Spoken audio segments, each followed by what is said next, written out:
Tauhid Channel. Wa nasta'inuhu wa nastaghfiruh wa na'udzu billahi min syururi anfusina wa sayyiati a'malina. May yahdihillahu fala mudilla lahu wa may yudlil fala hadiyalah. Wa asyhadu an la ilaha illallah wahdahu la syarikalah wa asyhadu anna Muhammadan abduhu wa rasuluh. Allahumma shalli ala nabiyyina Muhammad wa ala alihi wa man tabi'ahum bi ihsan ila yaumiddin. Allahumma inna nas'aluka ilman nafi'a wa rizqan thayyiba wa amalan mutaqabbala. Puji syukur kita panjatkan pada Allah.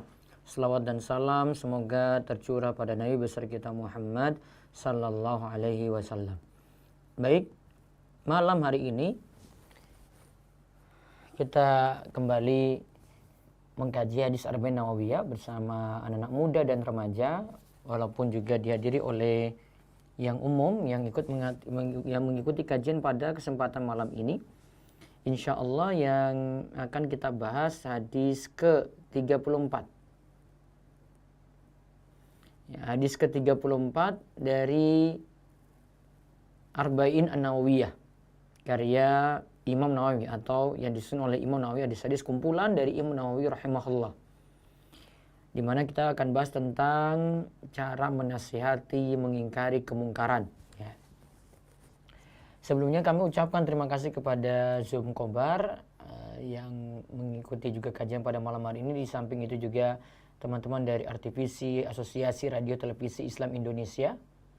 Begitu pula yang menyiarkan lainnya dari beberapa channel TV untuk kesempatan malam ini. Dan kami ingatkan malam ini kami masih memberikan kuis karena masih tersedia buku ya.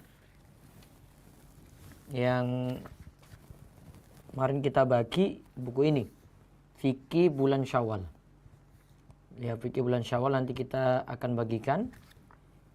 Kemarin sudah 10 buku, mudah-mudahan malam ini juga 10 buku dengan cara menjawab kuis yang nanti akan kami berikan. Ya.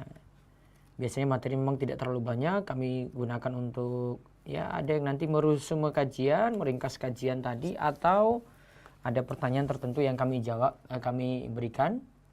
Setelah itu baru nanti kami buka sesi tanya jawab. Nah, hadisnya hadis ke-34 dari Abu Sa'id Al-Khudri radhiyallahu anhu. Ia berkata, aku mendengar Rasulullah sallallahu alaihi wasallam yaqul, bersabda, man ra'a minkum munkaran falyughayyirhu biyadi fa illam yastati fa bilisanihi fa illam yastati fa biqalbihi wa dzalika ad'aful iman. Dari Abu Sa'id Al-Khudri radhiyallahu anhu, ia berkata, aku mendengar Rasulullah sallallahu alaihi wasallam bersabda, siapa saja yang melihat kemungkaran, ubahlah dengan tangannya. Fa ilam yastati, jika dia tidak mampu, fa bilisanihi, maka ubahlah dengan lisannya. Fa ilam yastati fa biqalbihi, jika ia tidak mampu maka dengan hatinya. Wa dzalika ad'aful iman, dan itulah selemah-lemahnya iman. Jadi disuruh mengingkari dengan hendaklah ubah, melihat kemungkaran itu ubah dengan tangan, jika tidak mampu ubah dengan lisan, jika tidak mampu ini paling minimal yaitu ingkari dalam hati, ingkari dengan hati. Nabi SAW tadi katakan wa dzalika ad'aful iman, itulah selemah-lemahnya iman. Ya, itulah selemah-lemahnya iman. Nah, lantas kita lihat, kalau disebut man ro'a, siapa yang melihat, berarti dia mengetahui. Walaupun tidak melihat secara langsung. Bisa jadi hanya mendengar berita dengan yakin atau semisalnya. Lalu kalau disebut munkaron, dia melihat kemungkaran. Munkaron, kemungkaran. Ini segala yang dilarang oleh Allah dan Rasulnya sallallahu alaihi wasallam. Pelakunya diingkari untuk melakukannya. Disebut kemungkaran ini disyaratkan, satu, kemungkarannya jelas yang disepakati oleh pihak yang mengingkari dan yang diingkari. Artinya sama-sama disepakati ya. Yang kedua, orang yang diingkari punya hujah yang lemah. Orang yang diingkari punya bukti yang lemah. Kemudian kalimat tadi man ro'a minkum mungkaron. Kalimat minkum itu maknanya di antara kalian. Berarti sifatnya menasihati kemungkaran itu cukup sebagian yang melakukannya. Ya, cukup sebagian. Gak semuanya disuruh mengingkari kemungkaran, namun cukup sebagian saja. Lalu disebut ingkar di sini dengan tangan, berarti sini dengan kekuatan ya. Kalau ini adalah seorang ayah, dia mengingkari anaknya. Misalnya nih, anaknya itu memiliki alat musik. Ayahnya punya kekuatan, dia hancurkan alat musik tadi misalnya. Jika tidak mampu maka dengan lisan.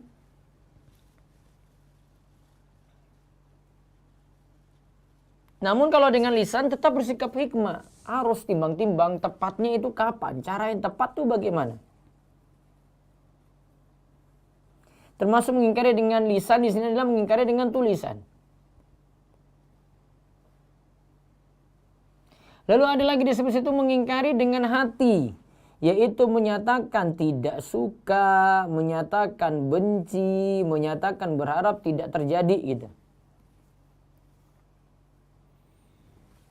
Lalu ini disebut selemah-lemahnya iman ketika seorang itu mengingkari dengan hatinya. Nah sekarang kita lihat fawaid faedah. Di sini Nabi SAW menyatakan siapa saja yang lihat kemungkaran, lihat temannya itu buat masalah. Yang ada di remaja kadang di sekolah, lihat temannya itu ada yang masalah. Atau itu bahkan mungkin sahabat karibnya. Kan mungkin lebih ini ya, gampang didengar ya, adik-adik sekalian. Maka dia ingkari sesuai dengan kemampuannya. Namun ingat, mengingkari dengan lisan dan tangan, itu kata Ibnu Rajab, dilakukan dengan melihat pada kemampuan. Ya, melihat pada kemampuan.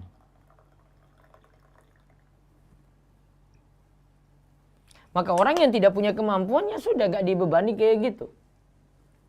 Misalnya nih ya, ini adik-adik remaja, ini dengan orang tuanya sendiri. Mau nasihati bapak, kok bapak saya ini Ustadz ini merokok terus Ustadz. Seperti yang kemarin masalah rokok telah kita bahas ya. La dororo wala diror di hadis ke-32 kemarin. Ustadz, orang tua saya ini merokok terus Ustadz.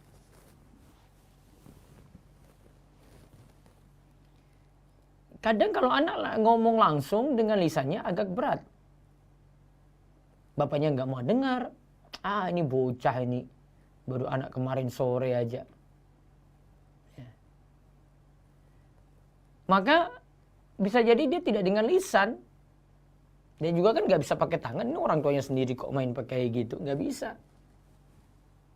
Maka minimal dia ingkari dalam hati. Atau tidak dia tunjukkan sikap. Menunjukkan tidak setuju. Misalnya dia tunjukkan sikap ya.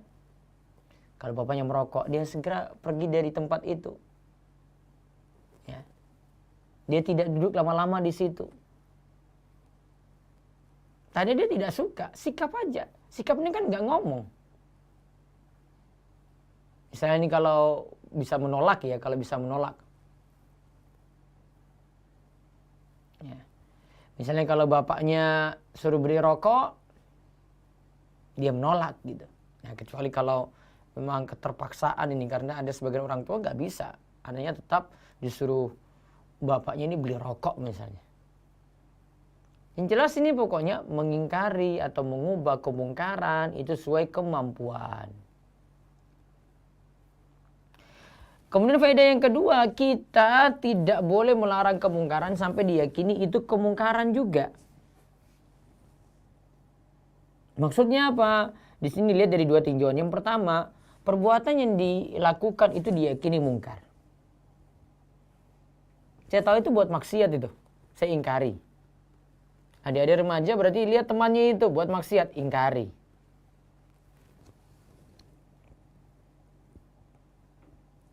Namun ketika mengingkari ini juga harus diperhatikan, perbuatan ini dianggap sebagai kemungkaran oleh pelaku. Jadi dia tahu juga itu salah. Karena ada kemungkaran yang dia tidak menganggap itu salah. Dia masih boleh lakukan. Contoh, kita lihat ada orang makan di siang hari bulan Ramadan. Kemungkaran enggak? Iya, kita yang lihat ini bilang itu mungkar. Namun kalau dia punya uzur, misalnya apa? Dia jadi musafir atau dia sakit. Kita mau melarang, itu menurut dia enggak mungkar kok. Sehingga kalau mau melarang ketika itu tidak tepat. Orang ini kok makan? Dia lagi sakit kok. Dia enggak kuat puasa. Maka ketika mengingkari kemungkaran, pertama, yakini itu mungkar, itu salah. Tapi yang kedua, dia juga tahu kalau itu salah. Terus kita ingatkan. Berarti begini, kalau misalnya ada kemungkaran,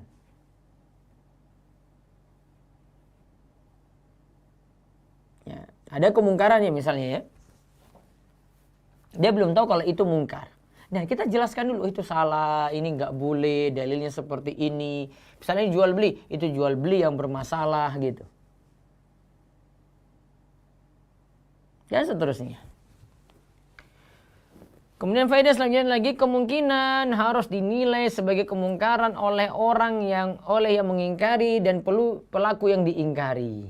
Jadi dua-duanya itu anggap sama ya. Jika perkara yang diingkari adalah perkara khilafiyah, maka tidak ada pelarangan kemungkaran. Misal, ini dicontohkan oleh Syekh Ibnu Utsaimin.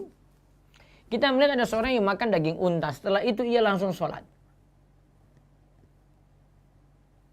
Kata Syekh Ibnu Utsaimin, yang ia lakukan tidak perlu diingkari. Karena apa? Masalah ini masuk dalam perkara silang pendapat. Sebagian ulama menyatakan wajib berwudu setelah makan daging unta. Sebagian ulama menyatakan tidaklah wajib berwudu. Namun jika ingin membahas ini dengan ingin menjelaskan kebenaran, tidak ada masalah. Gitu ya. Jadi harus dua pihak ini sama-sama tahu, itu salah. Bukan masalah khilafiyah di sini. Kecuali kalau kita ingin menjelaskan dalil, maka tidak ada masalah untuk itu.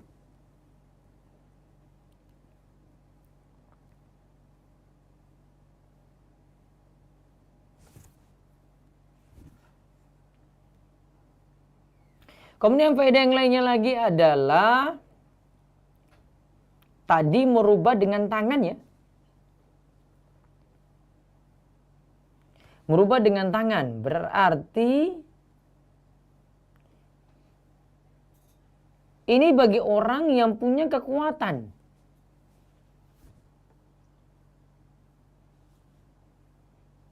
Tetapi menimbang-nimbang juga dampaknya seperti apa jika ini dengan kekuatan ini kita ingkari suatu kemungkaran. Ya, dampaknya itu seperti apa? Jika kita takut kerusakannya, malah kita takut kerusakan seperti itu, yaitu nanti ya mengganggu dakwah dan seterusnya, dakwah tidak bisa diteruskan, maka tak perlu diingkari. Karena mudaratnya nanti lebih besar. Jadi walaupun tadi dibolehkan mengingkari dengan tangan, tetapi tetap timbang-timbang.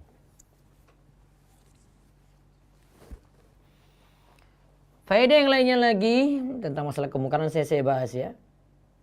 Jika seorang tidak mampu mengubah kemungkaran dengan tangan, ia mengubahnya dengan lisan. Jika tidak bisa dengan lisan, ia mengubahnya dengan hati. Bentuk mengubah dengan hati adalah tidak suka dan bertekad saat memiliki kemampuan akan mengubahnya dengan lisan atau dengan tangan. Pokoknya kalau mengingkari dengan hati, pokoknya nyatakan saya tidak suka, itu saya tidak setuju.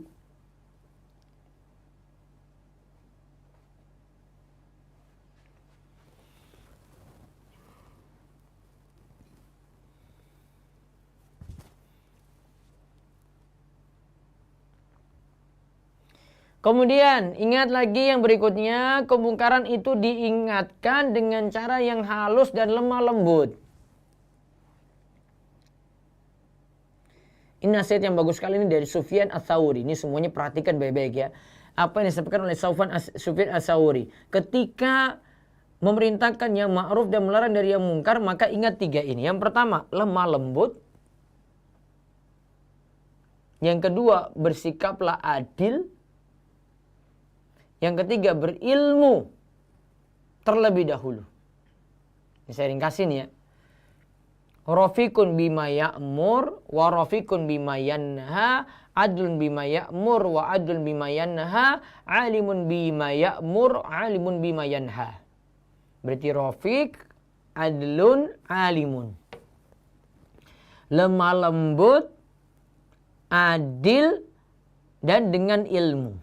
Lemah lembut, adil, dan dengan ilmu. Ini mau terapkan pada teman, ya, di remaja nasihati teman. Ini mau terapkan pada anak, pada orang tua pada anak, gitu. Maka asalnya lemah lembut dulu.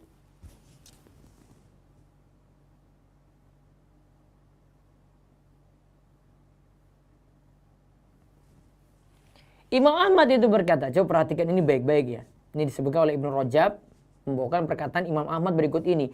Imam Ahmad itu berkata, manusia itu membutuhkan sikap lemah lembut, mudarah. Dan lemah lembut ketika diingatkan pada kebaikan dan kemungkaran. Hal yang dikecualikan adalah orang yang terang-terangan dalam kefasikan, maka ia tidak dimuliakan. Para murid Ibnu Mas'ud, jika melewati sekelompok orang yang mereka pandang sedang berbuat jelek, mereka mengatakan, tak perlu tergesa-gesa, tak perlu tergesa-gesa. Semoga Allah merahmati kalian.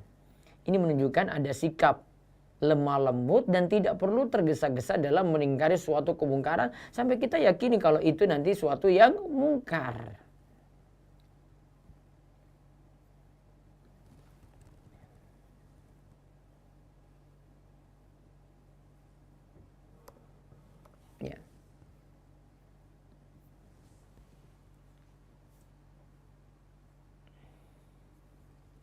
Namun di sini ada kaidah yang perlu diperhatikan di sini. Ini kaidah hadis. Mengingkari kemungkaran itu sama dengan menasihati ya. Jadi kita misalnya larang dia, kamu nggak boleh marah. Larang dia, kamu nggak boleh lakukan jual beli itu ya. Mengingkari kemungkaran itu sama dengan menasihati. Kita itu bukan menjelekkan dia. Kemudian mengingkari kemungkaran juga dari sini kita dapat ambil kesimpulan itu berdasarkan apa yang dilihat. Dan bukan apa yang dicari-cari kesalahannya atau melakukan tajassus.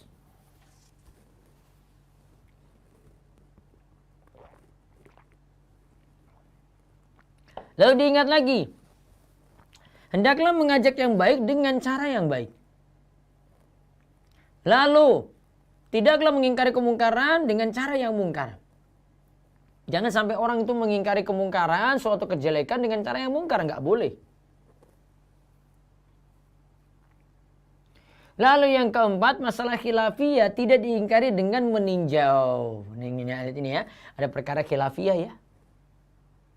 Apa khilafiyah misalnya ya? Tapi kalau masalah itu menjelaskan dalil, nggak masalah di situ. Ada yang punya pendapat lebih kuat, dijelaskan ini pendapat lebih kuat. Misal nih, kalau sederhana wudhu. Yang jadi hilaf itu apa? Kepala ya. Kepala itu kalau dalam mazhab Syafi'i 3 kali. Kalau yang lainnya berpendapat cuma 1 kali. 1 kali mengusap saja. Hilaf. Ada perbedaan pendapat. Maka di sini disebutkan ya, masalah khilafiyah tidak diingkari dengan meninjau satu khilafnya itu kuat. Yang kedua, orang yang kita kira terjatuh dalam kemungkaran menganggapnya masih boleh. Khilafnya kuat itu bagaimana? Sehingga tidak boleh mengatakan pada yang berbeda dengan kita sebagai orang yang menyelisih sunnah. Nggak boleh. Ini nggak tepat. Kita kadang cepat menghukumi kayak tadi. Misalnya tadi ya, wudhu. Mungkin umumnya kita kepala diusap 1 kali. Namun ada, ini dari pendapat mazhab Syafi'i dan ini yang berlaku di negeri kita ya. Itu 3 kali. Nah, kepala lagi, ini masih kepala ini ketika berwudhu nih, ini dengan kepala lagi ya. Kita itu tahunya mungkin mengusap dari ini sampai belakang, apa dari depan, tarik ke belakang ke tengkuk, tengkuk tarik lagi ke depan. Namun kalau dalam mazhab Syafi'i nganggap yang ini tarik ke belakang, tarik lagi ke depan ini sunnah, nggak sampai wajib. Yang wajibnya adalah mengusap cuma sebagian. Diambil air terus diusap bagian ubun-ubun depan ini sudah sah itu. Walaupun dalam mazhab Syafi'i suruh tetap juga disunahkan mengusap seluruh kepala. Dari depan sampai tengkuk balik lagi gitu. Cuma salah meletakkan wajib dan sunnah saja. Maka kalau ada yang seperti ini kita tidak perlu mengingkari keras. Layaknya kita katakan dia itu ahlu bid'ah atau menyelisih sunnah, nggak boleh. Khilafnya kuat di sini. Ya, khilafnya masih teranggap sini dan semuanya punya dalil. Yang ada kita cuma menjelaskan ini pendapat saya, ini pendapat yang lebih tepat berdasarkan dalil-dalil seperti ini, wah itu nggak masalah.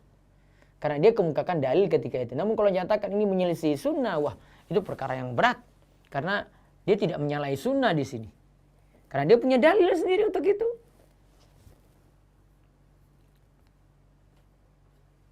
Wallahu a'lam bishawab. Hadis 34 ini berakhir. Jadi kesimpulan yang saya bisa simpulkan ya dari ini ya. Kita mengingkari kemungkaran itu dengan 3 tingkatan ya. 3 tingkatan ini mulai dari yang paling rendah dulu. Mengingkari dengan hati. Kemudian mengingkari dengan lisan. Baru mengingkari dengan ya, tangan. Paling bawah dulu ya. Kalau mampu dengan lisan, mampu dengan hati. Lebih dari itu dengan lisan, ingkari dengan lisan. Lebih dari itu karena punya kekuatan maka ingkari dengan tangan atau dengan kekuasaan. Itu ya, 3 ini. Kemudian faedah yang lainnya lagi dari hadis ini kita simpulkan ini tentang masalah mengingkari kemungkaran. Ternyata kita harus lihat dulu perbuatan itu mungkar baru kita ingkari. Dan juga bagi pihak yang tadi kita ingkari dia, kita mengingkari perbuatannya, dia juga harus mengakui kalau dia itu berbuat salah. Kalau dia tidak mengakui seperti itu, ya sudah kita jelaskan kalau memang dia belum mengetahui dalilnya. Lalu yang terakhir tadi ada tentang beberapa kaidah. Ya, kaidah yang berkenaan dengan amar ma'ruf nahi mungkar, mengingkari kemungkaran itu sama dengan menasihati, nggak boleh jelek-jelekan. Kemudian mengingkari kemungkaran itu bukan cari-cari aib orang beriman, bukan. Lalu kita ajak yang baik dengan cara apa? Yang baik juga. Mengingkari kemungkaran dengan cara yang mungkar. Lalu tadi tentang mengingkari masalah khilafiyah. Tidak diingkari dengan meninjau khilafnya kuat.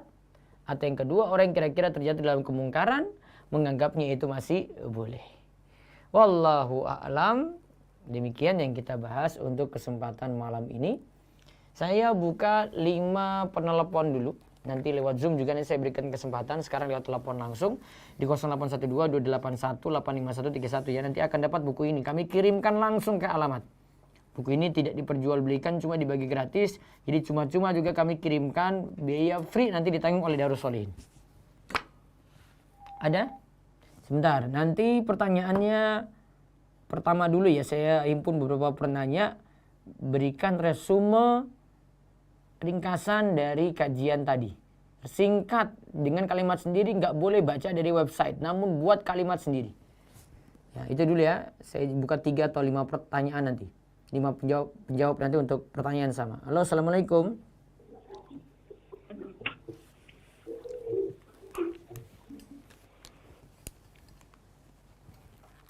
Halo, assalamualaikum Pak Ustaz. Waalaikumsalam. Mau jawab kuis atau bertanya? Halo? Halo? Halo. Mau jawab kuis atau bertanya? Halo? Iya, halo. Assalamualaikum Pak Ustaz. Waalaikumsalam warahmatullahi wabarakatuh. Suara saya jelas enggak? jelas. Iya, mau jawab kuis atau mau bertanya? Jawab kuis. Ya silakan, berikan resume ringkas, nggak boleh baca dari website ya. Resume ringkas dari kajian tadi. Apa kesimpulannya dari hadis ke-34? Oh iya. Untuk ringkasannya, mengingkari kemungkaran itu sama dengan menasihati, bukan menjelekkan. 1. Mengingkari kemungkaran itu berdasarkan apa yang dilihat, bukan dari tajasus. Terus. Hendaklah mengajak yang baik dengan cara yang baik dan tidak mengingkari kemungkaran dengan cara yang mungkar. Ya, terus. Lalu masalah khilafiyah tidak diingkari dengan meninjau, khilafnya kuat sehingga tidak boleh mengatakan pada yang berbeda dengan kita sebagai orang yang menyelisih sunnah. Lalu orang yang kita kira terjatuh dalam kemungkaran menganggapnya masih boleh. Baik. Cukup? Cukup. Ya, ini dengan siapa tadi, di mana? Ahmad di Selawi. Mana itu? Halo, ini provinsi mana? Halo. Tegal, Pak Ustaz. Dari Tegal? Iya. Baik. Tegal, ya. Ada pertanyaan lagi? Atau cuma kuis? Cukup. Cukup ya. Baik, Ya. nanti kirimkan alamat. Insya Allah akan dikirimkan buku, bismillah. Ya. Baik. Baik, sekali lagi nanti yang jawab kuis ini bagi yang belum dapatkan buku ya, biar nggak double-double kami kirim ya. Yang sudah menjawab kuis kemarin, beri kesempatan ke yang lainnya lagi. Masih banyak yang membutuhkan buku ini. Silahkan telepon ke 0812 281 85131. Sekali lagi di 0812 281 85131. Silahkan telepon langsung, monggo.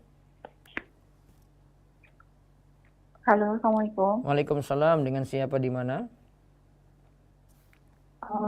Umu Fatih di Bekasi, Ustaz. Ummu Fatih di Bekasi. Ya, silakan mau jawab kuis ya. Mau pertanyaan, Ustaz? Ya, pertanyaan silakan. Ya, gini Ustaz, saya punya seorang adik laki-laki ya, bontot. Bisa diperingkas aja, Bu. kebetulan, Diperingkas ya, silakan ya. Ya, kasarnya sepertinya dia salah gaul ya, Ustaz. Ya, terus.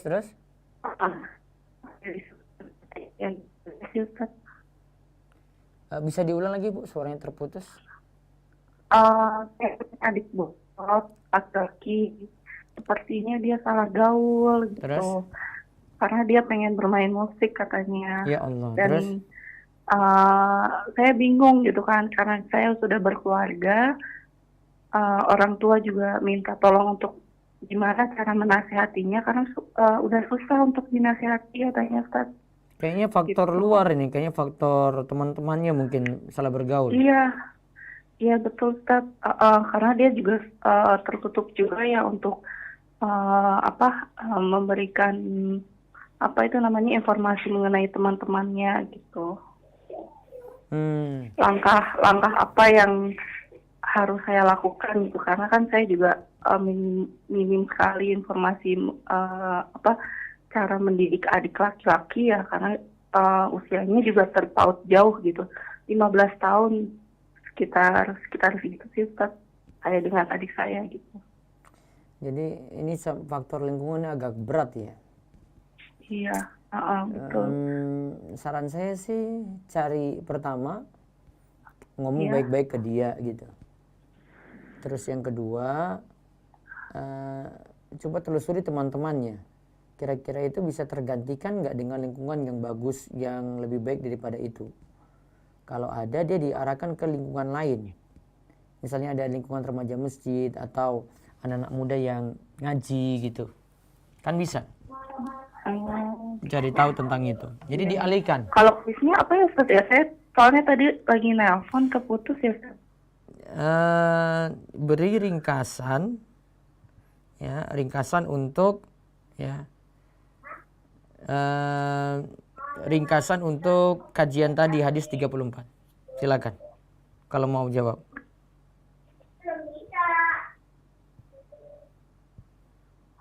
Halo? Iya, halo. Iya. Ringkasannya, apabila kita melihat kemungkaran, eh,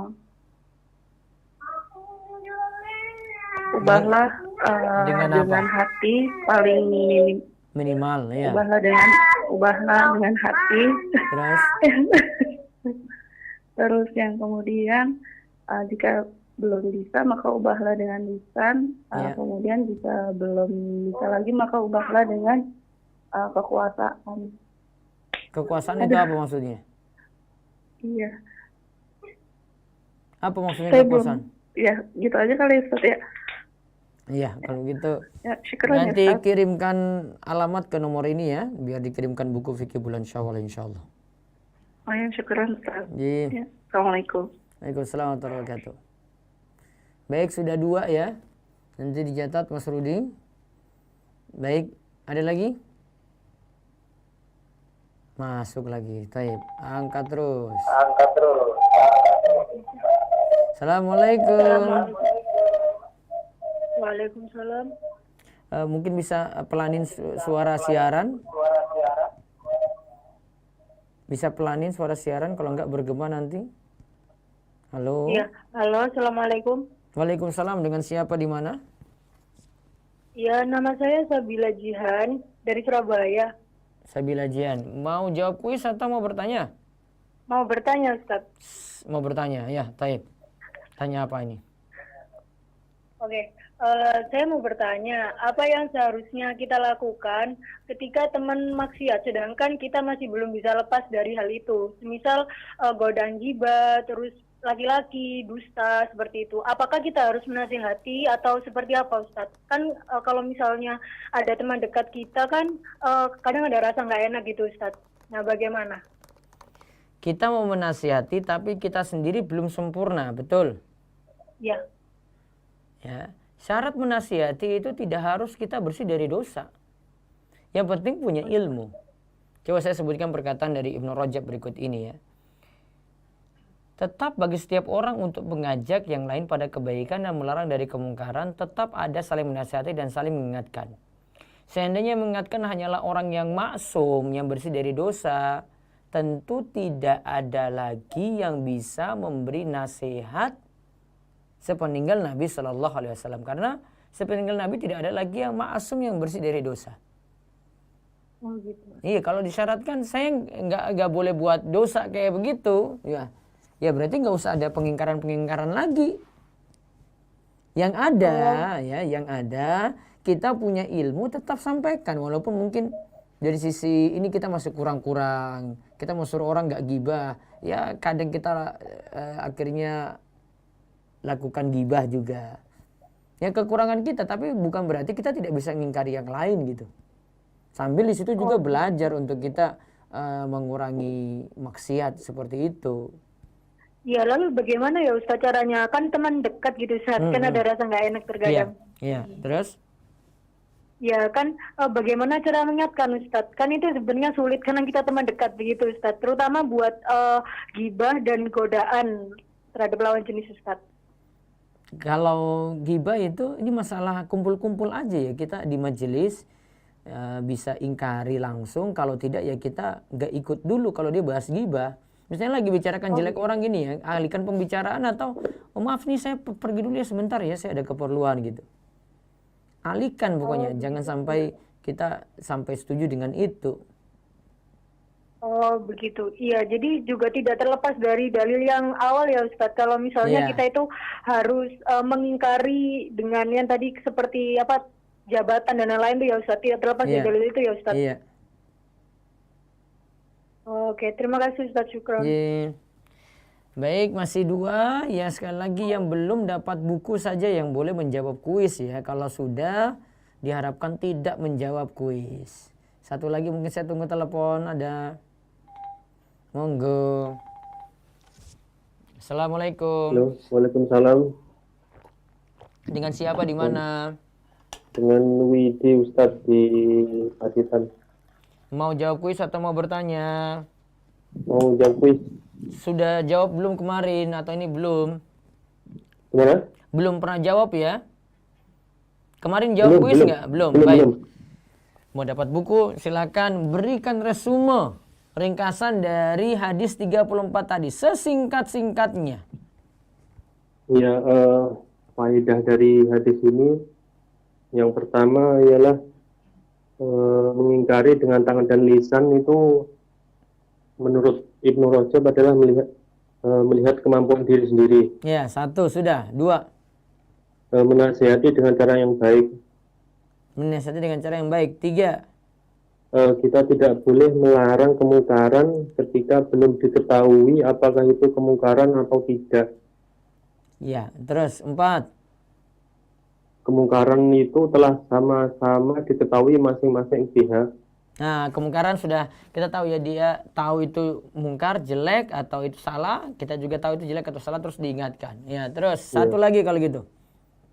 Merubah dengan tangan bagi orang yang punya kekuatan, tetapi harus ditimbang dampak ke depannya. Nah, ditimbang lagi dampak ke depannya, walaupun itu nanti dengan tangan boleh gitu. Iya. Baik, cukup. Ada pertanyaan atau cukup kuis saja? Ya, mau tanya Ustaz. Ya, silakan. Terkait sholat ya, kadang kan misal seseorang itu sudah sholat wajib ya. Ya. Nah, itu yang pernah Anda dengar boleh ya, misalnya ada orang yang belum sholat fardu, tetapi dia diajak, itu boleh ikut menemani sholat. Dia sudah sholat fardu, kemudian diajak untuk ikut sholat gitu. Iya. Dengan tujuan? Itu statusnya jadi sholat sunnah atau gimana? Statusnya bagi dia sholat sunnah, karena dia sudah sholat wajib. Maksudnya si orang yang sudah sholat wajib itu sebagai imam atau sebagai makmum nantinya? Bisa dua-duanya, dia bisa pilih jadi imam boleh, bisa jadi makmum juga boleh.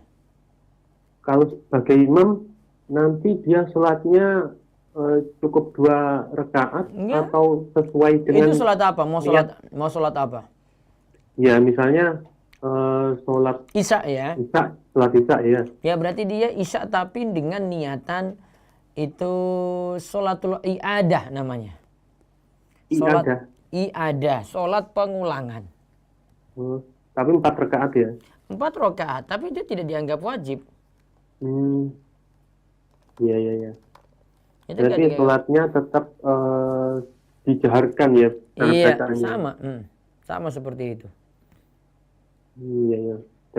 Jadi sholat i'adah itu, saya ada bahasan di rumahisa.com ini, sholat yang diulang untuk kedua kalinya. Ya, mengerjakan sholat untuk kedua kalinya. Coba saya jelaskan dulu sini ya nih. Contoh hadis yang sholat i'adah di sini ya. Aku pernah menghadiri sholat subuh bersama Rasulullah SAW di Masjid Al-Khaif. Ketika selesai sholat, ternyata ada 2 orang laki-laki di belakang shaf yang tidak sholat bersama beliau. Beliau bersabda, bawalah 2 orang laki-laki tersebut kepadaku. Dibawalah kedua laki-laki itu oleh para sahabat kepada Nabi SAW dalam keadaan gemetar sendi-sendinya. Kemudian apa yang mengalamimu untuk sholat? Nabi tanya. Mereka jawab, kami telah sholat di rumah. Beliau itu kemudian katakan, jangan kalian lakukan apabila kalian telah sholat di rumah. Lakukan datang lagi di masjid, lakukanlah sholat. Berarti kan dia ulang. Lakukan sholat lagi bersama kami di sini, yaitu bersama jamaah.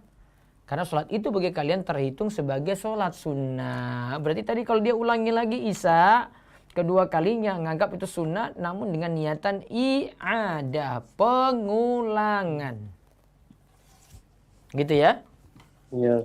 Ya, ada lagi? Ya, kurang Ustaz. Ya, cukup. Cukup ya, baik. Nanti dari kuis tadi kirimkan alamat ya, biar besok insya Allah akan dikirimkan bukunya.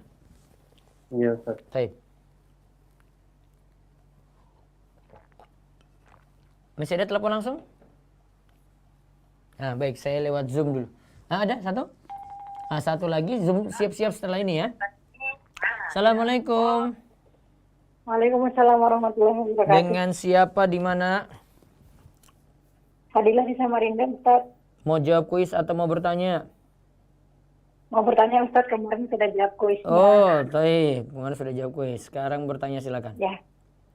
Ustaz, misalnya kita melihat saudara atau teman kita melakukan maksiat, seperti misalnya masih merayakan ulang tahun atau memposting foto diri di sosial media atau mendengarkan musik. Nah, terus? Nah, kalau misalnya kita nih sebelum ngasih tahu tapi sudah underestimate diri sendiri nih Ustaz, soalnya beliau lebih tua atau misalnya temannya ini terlalu dekat jadi mau ngasih taunya nggak enak. Nah, kalau misalnya kita nggak ngasih tahu tapi kita nge-share aja via sosial media atau nge-share di grup biar dilihat, itu apakah kita termasuk maksudnya tidak mencoba mengingatkan untuk meninggalkan kemungkaran ya Ustaz ya? Sebentar, dia tahu nggak itu salah? Nah, saya kurang paham Ustaz, Nah, sepertinya itu. sih tahu tapi Belum mungkin tentu. belum begitu paham seperti itu Ustaz. Iya, belum tentu. Iya kan? Dia belum tentu tahu. Misalnya dia orang awam misalnya. Mohon maaf Ustaz, suaranya putus-putus. Halo, halo. Jelas? Halo. Assalamualaikum. Waalaikumsalam. Nah, jelas kan? Sudah jelas Ustaz. Iya, Iya. iya. Pertanyaannya tadi, dia tahu nggak kalau itu salah? Sepertinya tahu Ustaz, soalnya Ibu aja bilang kalau baru misalnya teman sepertinya. saya ini orangnya juga sudah berpakaian syar'i dan lain sebagainya, tapi masih suka memposting foto diri di sosial media. Ya, mungkin masih ada syubhat di kepalanya gitu. Dia belum paham Apa, kan? Ustaz? Mungkin masih Bagaimana, ada Ustaz? syubhat. Mungkin masih ada syubhat. Halo? Ada tuh. Iya, Ustaz. Dengar suara saya? Aduh. Sudah dengar Ustaz, tapi mohon maaf Ustaz, agak putus-putus. Mungkin dia ada syubhat.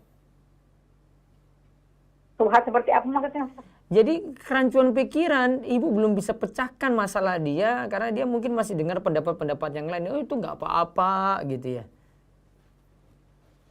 Jadi baiknya kita mencoba mengingatkan secara ringan atau seperti sekarang apa? nggak bisa ibu ingkari, ibu nasihati dulu, maksudnya posting aja.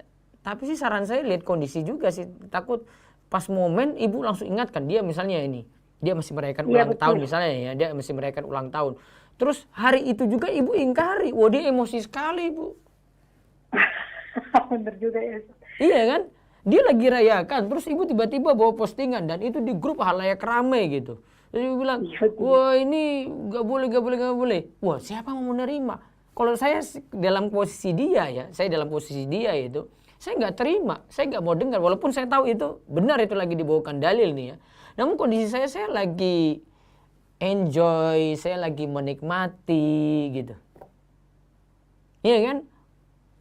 Betul Ustaz. Lagi senang-senang saya itu. Kok datang orang tiba-tiba langsung bilang itu nggak boleh, ini haram lah. Ini nggak terima. Gitu. Nah ini menandakan kalau masih ada kerancuan di dia gitu loh. Dia itu sebenarnya belum paham. Nah tugas ibu beri pemahaman tapi tetap lihat sikon. Kan tadi kita bahas tentang mengingkari kemungkaran tadi. Iya silakan ingkari bagi yang punya kekuasaan. Misalnya dia lihat dia pandang, saya bisa ingkari dengan tangan saya ini, tapi tetap lihat kondisi juga. Jangan-jangan kalau nasihatnya sekarang nanti muncul kemungkaran lebih besar. Nah, Ustaz. Iya kan? Jadi tetap lihat kondisi. Mungkin ibu tahan dulu, sudah. Saya tahu itu salah. Ibu sudah ingkari dalam hati nih. Nanti tunggu satu waktu, ibu nanti akan ingkari dia langsung kalau ya mungkin lihat kondisi atau mungkin cuma sampaikan postingan saja. Jangan saat ini dulu, ditunda. Itu namanya ibu ingkari dalam hati, itu sudah betul. Nah Ustaz, jadi ditahan dulu aja ya Ustaz, Tahan nanti nunggu dulu, waktu iya. yang pas, baru Iya. coba disampaikan pelan-pelan seperti itu ya Ustaz ya. Atau sharing-sharing saja, nggak mesti sampaikan, ini jemaah tolong baca ini ya, jangan, biasa aja. Share gitu pelan-pelan, atau mungkin cari artikel yang nggak langsung nyinggung gitu, kan enak. Nah Ustaz. Gitu, ada strategi, jadi kita memang punya modal semangat untuk lihat orang salah. Iya betul, saya mau ingkari. Tapi yang perlu dikontrol adalah gimana cara kita itu loh. Dan memperhatikan kondisi orang. Itu biasanya kurangnya di situ. Jadi tidak semuanya menyampaikan kebenaran itu caranya itu tepat. Nah Ustaz. Ya, kekurangan kita di situ. Sampai ustadz pun juga sama. Kekurangannya adalah dia tidak bisa menyampaikan pada saat yang tepat dengan cara yang tepat. Betul Ustaz. Gitu ya. Ini belajar semua nih. Jadi, oh kayak gitu ya. Kayak tadi ini ini lagi belajar kayak gitu. Ini cara nasihatnya gimana? Ternyata saya harus lihat dulu. Saya nggak mesti ingkari dia yang melakukan kemungkaran tadi, enggak. Gitu. Terus ya nanti biar nanti ibu tadi lihat rekaman. Baik, masih saya tunggu. Tadi sudah berapa yang jawab? 3 ya? Sudah 4? Hah? 4? Ini baru 3. Ya monggo jika ada yang mau telepon lagi, sekarang Zoom dulu, Zoom. Nanti yang ditelepon tahan dulu. Zoom silakan. Baik Ustaz, via audio atau via chat dulu? Ini yang mau jawab kuis dulu ada barangkali, tapi yang belum jawab kemarin ya. Kalau sudah jawab ya sudah. Yang belum dapat buku kemarin, kan kemarin sudah ada yang jawab. Ya silakan yang. Baik. Resen aja nggak apa-apa. Baik. Baik, Ibu Ica Restika, silakan. Ibu Ica Restika, dibuka mikrofonnya, Bu.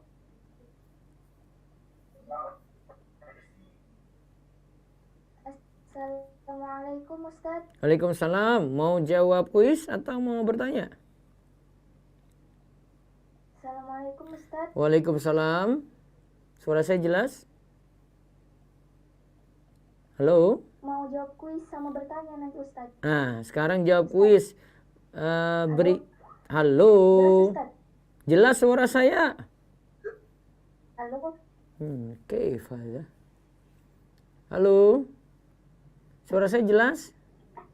Halo Ustadz? Iya, saya dengar ini. Halo, suara saya jelas nggak di situ? Halo? Halo Ustadz? Iya, saya dengar ini. Saya sudah dengar. Lanjut. Halo? Halo? Ya Ustadz? Dengar suara saya atau tidak? Halo? Mbak Ica, saja Mbak Ica. Kita sudah mendengar ya. Iya, saya tadi dengar terus kok.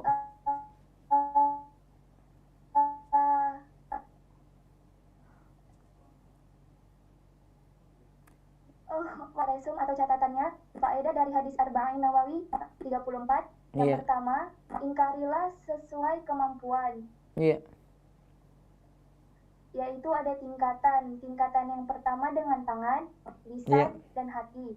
Kemudian yang kedua, kita tidak boleh mengingkari suatu kemungkaran sampai diyakini itu adalah benar kemungkaran. Dengan dan pelaku sadar bahwa sebenarnya itu adalah sebuah perbuatan yang mungkar. Kemudian yang ketiga, menasehatilah dengan tutur yang lembut dan halus. Dengan catatan, lemah lembut, bersikap adil, berilmu terlebih dahulu. Kemudian, menasehati dengan hati, tidak hanya dengan penolakan atau rasa tidak suka, bisa dengan menasehati. Ya, cukup mungkin ya, cukup. Nanti silakan kirim alamat ke nomor Darussolih ini ya, 0812 281 85131. Nah, sekarang bisa bertanya, monggo. Gini Ustadz, anak kan ada teman atau sahabat, namun kami berbeda pengajian. Beliau ikut organisasi ini dan anak ikut pengajian sunnah. Kemudian beliau masih merayakan seperti maulid, terus yasinan, yasinan dengan catatan di waktu-waktu tertentu. Kemudian dengan zikir yang tidak sempurna seperti Allah, Allah, Allah. Kemudian masih banyak lagi bid'ah-bid'ah yang dia lakukan.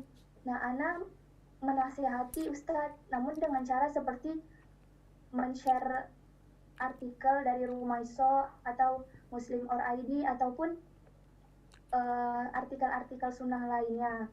Namun beliau langsung menghardik Ana atau bilang kepada Ana, oh jadi anti bilangin Ana bahwasannya itu Ana ahli neraka atau anti itu ahli surga ya. Jadi maksud anti itu Ana kafir. Padahal maksud Ana itu bukan begitu Ustadz. Ini bagaimana ya Ustadz mengklarifikasi atau memberitahunya bahwasannya Ana tidak memvonis dia itu kafir. Ana hanya bilang bahwasannya apa yang dia lakukan itu tidak ada tuntunannya. Mohon penjelasannya Ustaz.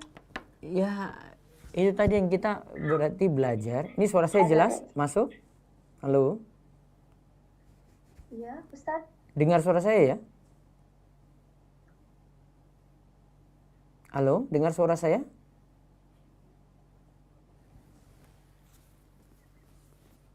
Halo, dengar suara saya?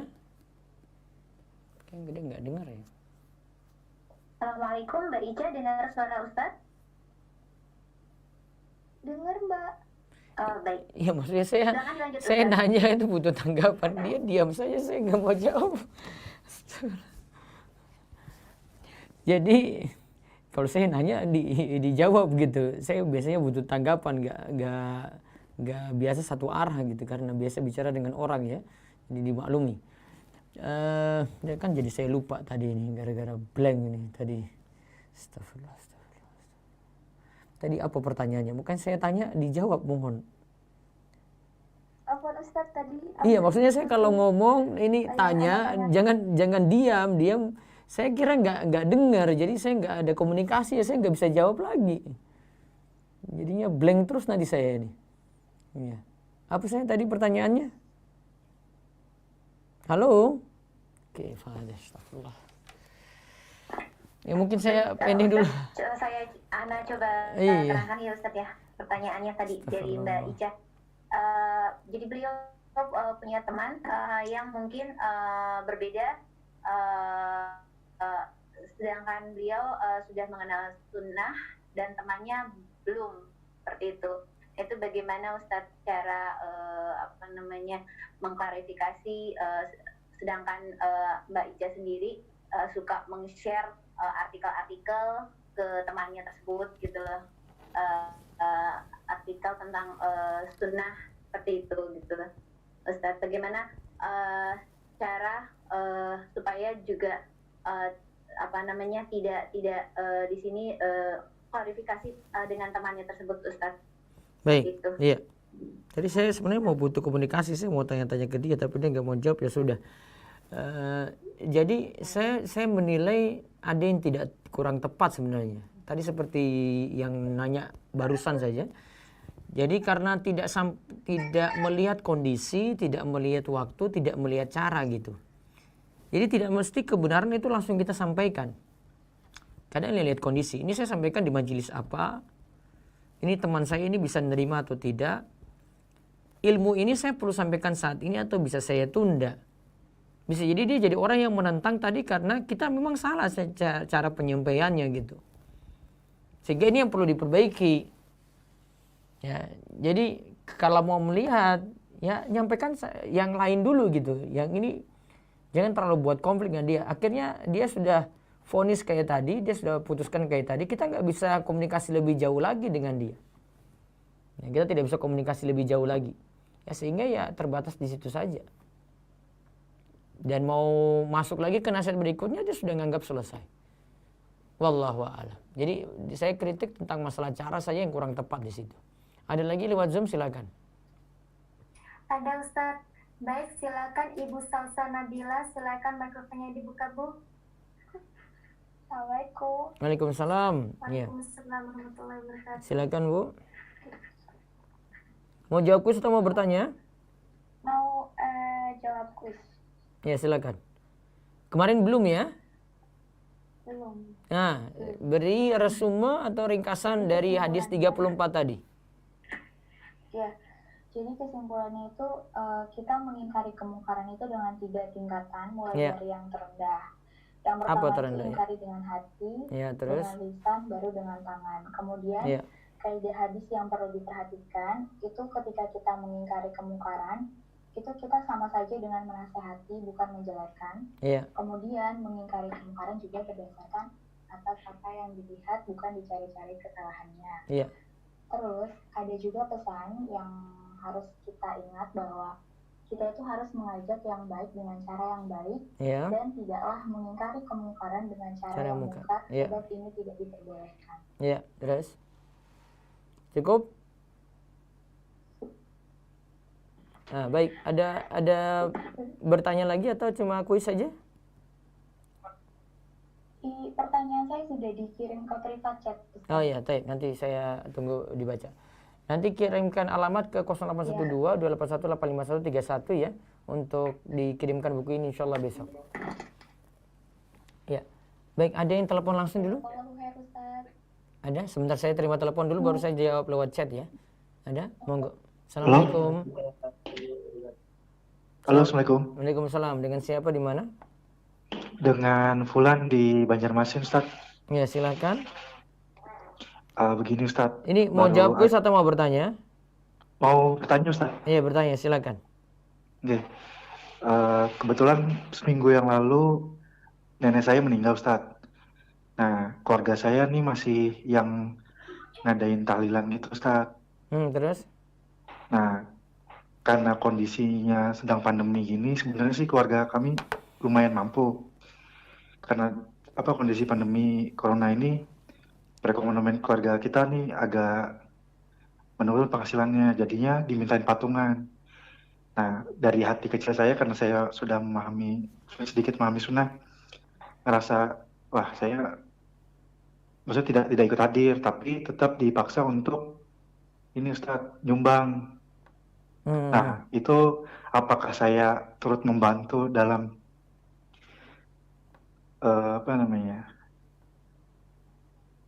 untuk membantu Thailand itu kayak gimana Ustadz? Tapi saya dalam hati tidak ingin membantu, tetap saya ngasih, cuma niatnya saya sedekah aja gitu untuk warga. Seandainya kalau tidak ikut menyumbang kena mudorot nggak? Masih kurang dananya Ustadz. Iya, maksudnya kalau jenengan nggak ikut bayar, jadi kena masalah nggak dari keluarga? Kena Ustadz. Apa kenanya? Ya maksudnya dari pihak keluarga menganggap saya nggak mau bantu gitu Ustadz. Ya berarti dengan terpaksa dan keterpaksaan saya bantunya. Iya Ustadz. Iya. Tapi saya niatkan untuk sedekah gitu Ustadz. Ya pokoknya itu sudah salah begitu, tapi untuk kurangi mudorot. Siap ya Ustadz. Nah itu untuk mengurangi mudorot gitu ya. Niatnya seperti itu Ustadz. Iya Ustadz. Terus sama ada lagi Ustadz. Iya. Kebetulan sebelum saya hijrah, saya bareng sahabat saya perempuan itu mendirikan usaha Ustadz. Iya. Nah sekarang saya alhamdulillah udah hijrah, teman saya juga udah hijrah. Iya. Nah kami ini ngerasa kalau kita karena udah ngerasa kayak udah keluarga gitu Ustadz, itu kadang interaksinya kan beda gitu Ustadz. Iya. Beliau sekarang udah punya suami. Iya. Tapi saya masih bujang gitu. Iya. Nah, saya sekarang malah ngerasa, kalau mau ngechat atau mau koordinasi atau mau meeting tuh kadang nggak enak, Ustaz. Iya. Takut nanti, ya sebenarnya suaminya paham gitu, tahu kita kayak gimana. Cuman dari hati kecil saya ngerasa kayaknya nggak pantas saya untuk meeting bareng berdua gitu atau gimana gitu, Ustaz. Iya, problem memang jadi masalah, iya. Saran saya sih bisa timbang-timbang kalau mau melanjutkan kerjasama gitu ya, kecuali mungkin dia dengan suaminya, jadi suaminya yang sekarang hubungan dengan jenengan. Oh gitu Ustaz. Iya, jangan dia lagi lah. Suaminya nih kebetulan masih kerja juga Ustaz di perusahaan, yang istrinya ini yang free gitu karena dari dulu kita bareng-bareng rintis usaha dan udah jadi PT gitu Ustaz. Kalau mau ya berarti di grup bareng-bareng, jadi misalnya kalau mau ngobrol di WA nanti bareng dengan suaminya, jangan cuma berdua saja. Kalau berdua nanti ada godaan setan kapanpun tuh bisa masuk untuk macam-macam gitu. Betul, Ustaz. Jadi sebisa mungkin kayak gitu. Mau ketemuan juga dia dengan suaminya, nggak boleh jenengan berdua saja. Mau bicara di WA juga demikian, masukin di grup bareng-bareng, semuanya saling ngerti. Itu udah saya coba, Ustaz. Jadi di grup perusahaan itu kami masukin suaminya.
nggak boleh jenengan berdua saja. Mau bicara di WA juga demikian, masukin di grup bareng-bareng, semuanya saling ngerti. Itu udah saya coba, Ustaz. Nah, Jadi terus? di grup perusahaan itu kami masukin suaminya.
Kurangi Oh, mudorot. siap baik, Ustaz. Nah, itu untuk mengurangi mudorot gitu ya. Niatnya Ya? seperti itu, Ustaz. Iya. Iya, Ustaz. Terus sama ada lagi, Ustaz. Iya. Kebetulan sebelum saya hijrah, saya bareng sahabat saya perempuan itu mendirikan usaha, Ustaz. Iya. Nah, sekarang saya alhamdulillah udah hijrah, teman saya juga udah hijrah. Iya. Nah, kami ini ngerasa kalau kita karena udah ngerasa kayak udah keluarga gitu, Ustaz. Itu kadang interaksinya kan beda gitu, Ustaz. Iya. Beliau sekarang udah punya suami, Iya. tapi saya masih bujang gitu. Iya. Nah, saya sekarang malah ngerasa, duh, kalau mau ngechat atau mau koordinasi atau mau meeting tuh kadang nggak enak, Ustaz. Iya. Takut nanti, ya sebenarnya suaminya paham gitu, tahu kita kayak gimana. Cuman dari hati kecil saya ngerasa kayaknya nggak pantas saya untuk meeting bareng Iya, berdua betul. gitu atau gimana gitu, Ustaz. Iya, problem memang Karena jadi kan- masalah, iya.